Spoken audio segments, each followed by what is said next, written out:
Assalamualaikum Sobat Football United. Ya, kekalahan memalukan Manchester United setelah sekian pertandingan 30-an, kalau nggak salah, kalau tidak salah 30 bahkan ya, rekor di Old Trafford tidak terkalahkan.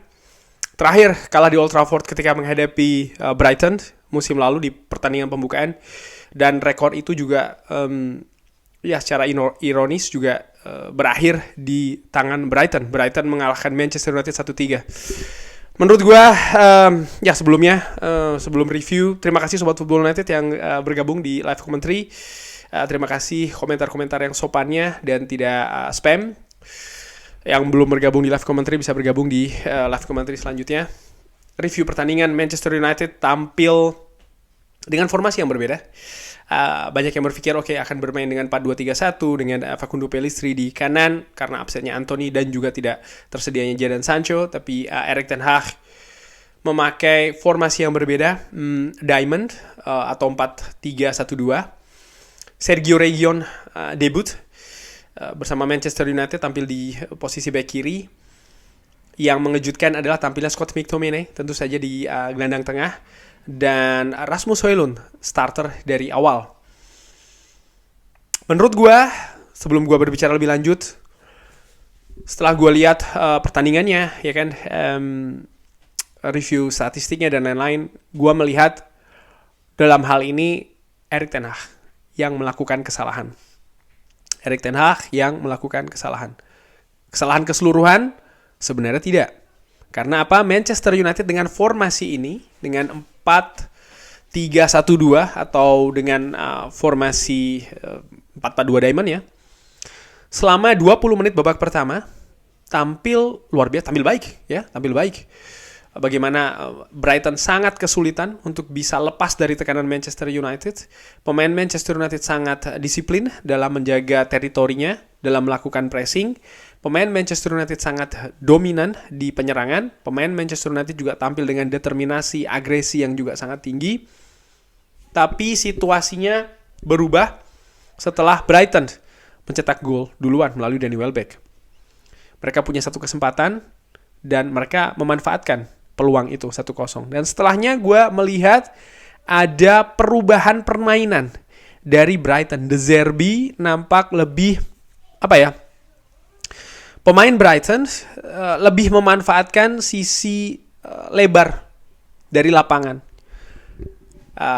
Dan juga bagaimana center back lebih sabar dalam melakukan build up serangan. Mereka juga berusaha untuk tidak terburu-buru dalam usaha untuk lepas dari pressing ataupun tekanan dari para pemain Manchester United. Dan situasi ini nyaman karena mereka di luar dugaan mampu unggul 1-0. Yang jadi pertanyaan menurut gue adalah strategi dari Erik ten Hag. Gue melihat di atas lapangan ya, nyaris tidak ada perubahan dari permainan Manchester United. Gue melihat Manchester United masih tetap bermain dengan sistem yang sama sebelum tertinggal 1-0 itu. Tapi Manchester United tidak bisa menemukan jawaban dari kekurangan di babak pertama. Apa itu gol? Gue melihat di pertandingan tadi Manchester United tidak imbang penyerangannya. Sangat terlalu kiri sentris dengan mengandalkan Marcus Rashford. And by the way, Marcus Rashford, terlepas ada perdebatan apakah dia egois atau tidak, gua dari sisi statistik ya, Marcus Rashford paling banyak melakukan shoot, paling banyak bahkan yang memiliki peluang, dan beberapa momentum juga dia ingin menyediakan umpan silang sekali di babak pertama. Gua lihat dari situasi Rasmus Højlund yang tidak bisa dimanfaatkan, tapi tidak ada gol yang bisa terjadi dari Marcus Rashford. Yang menurut gua ini juga lama-kelamaan jadi titik jenuh bagi Manchester United. Kenapa tidak ada solusi lain? Maksud gua begini, solusinya tidak mesti mengganti Marcus Rashford, tapi bisa memasukkan pemain lain yang bisa mengimbangi sisi ofensif dari Manchester United. Jadi ancaman itu bisa berimbang. Dengan sistem 4-2-3-1 di mana Marcus Rashford di posisi sebelah kiri ya, Anthony sering dengan aksi-aksi individunya melakukan penetrasi sehingga bisa memberikan perimbangan. Dan di musim ini menurut gua sisi kanan itu juga lebih terlihat lah dibanding dengan musim lalu. Tapi di pertandingan tadi sangat-sangat di kiri sentris itu tadi, dan lama-kelamaan ini juga terbaca dari Brighton. Dan dengan situasi itu gue tidak melihat ada pergantian baik itu pemain ataupun juga strategi yang dilakukan oleh Erik ten Hag. Setelah Manchester United tertinggal bahkan juga di babak kedua ya, 0-2 bahkan sampai juga dengan 0-3, gue tidak melihat juga ada perubahan taktik gitu loh yang dilakukan. Apakah ini karena ketersediaan pemain atau seperti apa gitu loh. Kalau dibilang bukan 4-1-2-1 tapi ya katakanlah 4-3-1-2 ya tidak berhasil. Enggak, selama 20 menit awal iya, tapi Erik ten Hag menurut gue gagal untuk bisa melakukan adaptasi strategi dengan perubahan sedikit yang dilakukan oleh De Zerbi dengan lebih memanfaatkan sisi lebar lapangan itu tadi, salah satunya. Dan juga ketika pemain Manchester United atau pemain Brighton menguasai possession, mereka sangat nyaman sekali dan Manchester United nampak tidak memiliki kunci jawaban dari itu semua.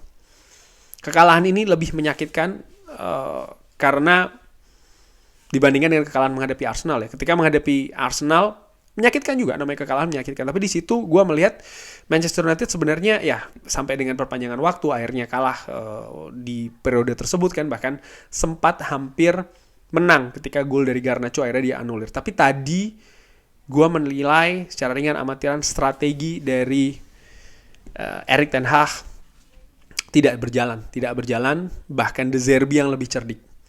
Tadi itu permainan taktikal menurut gue di atas lapangan, dengan terlihat jelas bagaimana dari awal formasi berbeda dimainkan oleh Manchester United ya, instruksi dari Erik ten Hag. Lalu ada perubahan dari De Zerbi, dan setelah perubahan itu Erik ten Hag seperti tidak memiliki jawaban atas perubahan tersebut. Ada beberapa pemain yang gue tanda tanya sebenarnya ya di awal permainan tadi. Dari Sergio Reguilon yang dimainkan ya. Kenapa bukan Aaron Wan-Bissaka dan menempatkan Diogo Dalot di kiri? Sergio Reguilon tadi ketika melakukan menyerang ya, ofensif dia bagus. Tapi ketika turun banyak Lisandro Martinez yang harus mengcover menurut gua secara ringan amatiran. Dan bermain dengan sistem satu gelandang bertahan, lagi-lagi ini membuat kesulitan bagi Manchester United dalam bertahan. Ini sebenarnya sudah terlihat ketika menghadapi Wolves, ya kan?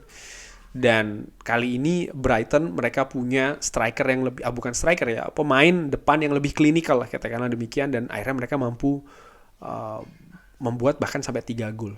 Membuat gue ini hal yang sangat memalukan. Ini pembelajaran bagi Erik ten Hag ya. Hari Rabu nanti Manchester United akan menghadapi Bayern Munchen. Apakah tetap akan dengan formasi ini atau akan ada balik lagi ke 4-2-3-1 atau seperti apa, ini jelas harus dipersiapkan. Situasinya tidak bagus menurut gua.